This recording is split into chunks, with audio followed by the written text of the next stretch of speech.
தோழர்களே, காந்தியடிகள் சுட்டு படுகொலை செய்யப்பட்டதற்கு ஒரே ஒரு காரணம் செக்யூலரிசம் என்கிற கோட்பாட்டில் அவர் உறுதியாக இருந்தார் என்பதுதான். இந்திய அரசமைப்பு சட்டத்தின் உயிர் மூச்சு கோட்பாடுகளுள் ஒன்று செக்யூலரிசம், இரண்டாவது புளூரலிசம் பன்மைத்துவம், மூன்றாவது பெடரலிசம். செக்யூலரிசம் என்கிற வார்த்தை அதிலே இல்லை, ஆனால் அந்த கோட்பாடுகள் இடம்பெற்றன.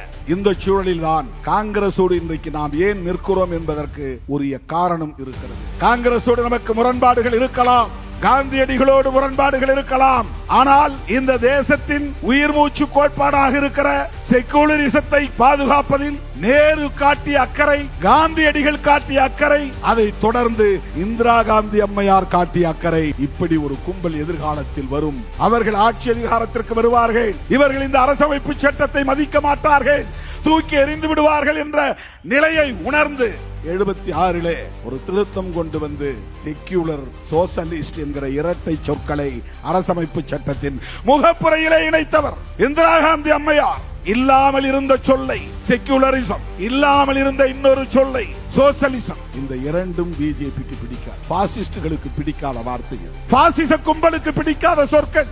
இந்த இரண்டையும் அரசமைப்பு சட்டத்தின் முகப்புறையில் இருந்து நீக்க வேண்டும் என்று சுப்பிரமணிய சாமி வழக்கு தொடுத்தார் உச்ச நீதிமன்றத்தில். பிஜேபியில் இருந்தபோது இருக்கிறார் இப்போது. இந்த இரண்டு சொற்றொடர்கள் இன்றைக்கும் அவர்களுக்கு நெருடலாக இருக்கிறது. இப்படிப்பட்ட ஒரு துணிச்சலான நிலைப்பாட்டை எடுத்தவர் இந்திரா காந்தி அம்மையார். அந்த அரசமைப்பு சட்டத்தில் இருக்கிற உயிர் மூச்சு கோட்பாடுகளில் மிக மிக முதன்மையான ஒரு கோட்பாடு செக்யூலரிசம். இதுதான் இந்தியாவின் விவாத பொருளாக இன்றைக்கு மாறி இருக்கிறது.